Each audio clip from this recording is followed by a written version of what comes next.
Season 1 is finally coming to an end, and I want to recap the 5 most broken moves currently in Tekken 8. This video will cover moves that are not just better than other moves, but moves that I consider to be busted, because they don't abide by the typical constraints of the game, and their existence alone completely changes how you have to play against certain characters.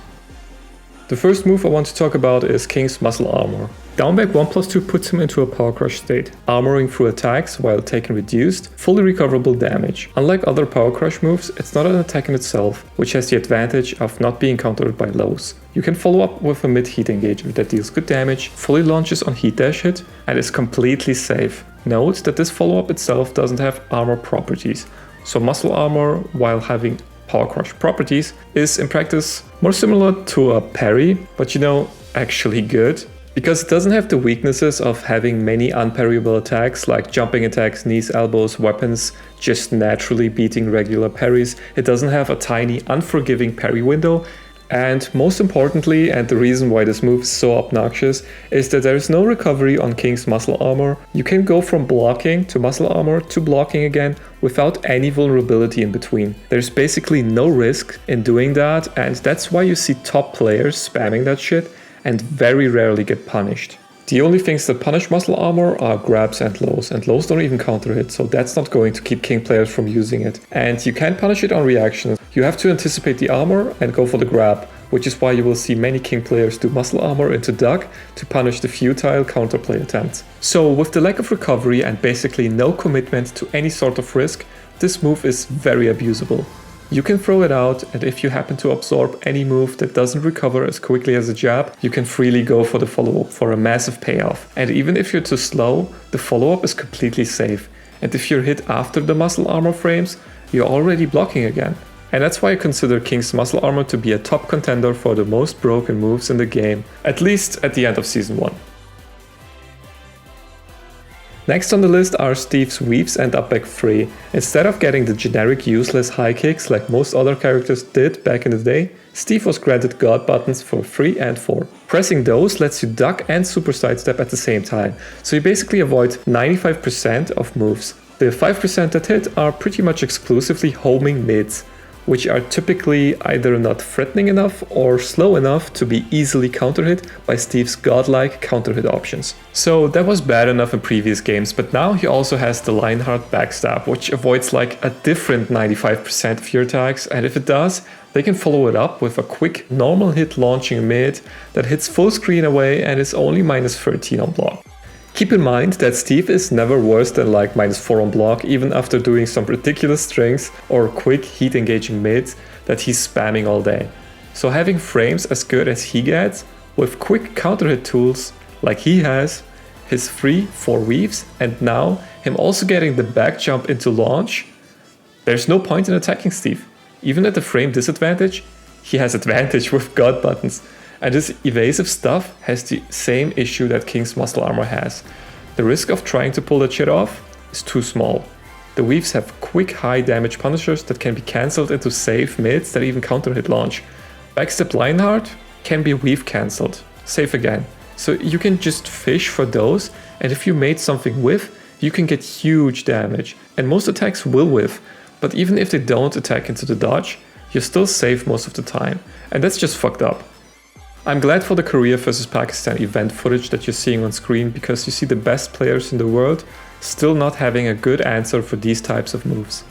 And I feel like Steve flies under the radar of many players, probably because Steve is the most awkward character in the game to play, and it takes a certain type of self-loathing to be willing to get used to him and tolerate his annoying ass voice to actually become proficient with this character. So if you didn't have the misfortune of playing hundreds of hours against Stockholm Syndrome Steve players that abuse this shit, good for you. But those that have, know it's busted and an absolute misery to play against. They need to make those evasive moves more punishable, because right now there's no reasonable counterplay.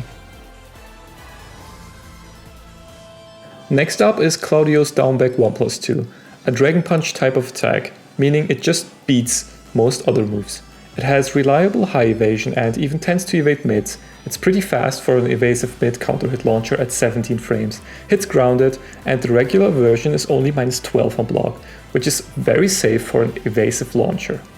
So that's already a pretty strong move, but where shit gets busted is when Claudio has Starburst or is in heat, because that's when the move deals higher damage, becomes completely safe on block at only -2 while also dealing chip damage, on top of becoming a normal hit launcher.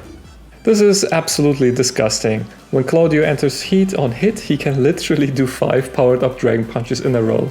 It's not unusual to see Claudio use the blue version 3 to 5 times in a single round, because he gets multiple uses during heat and he keeps a Starburst charge afterwards. He can also get charges outside of heat, and the move isn't even bad without the blue shit because it's only -12 on block. But with Starburst we are looking at a quick, safe, mid-crushing normal hit launcher that hits grounded and is only -2 on block, dealing chip damage. And Claudio can use it way too many times, every single round. It's ridiculously stupid.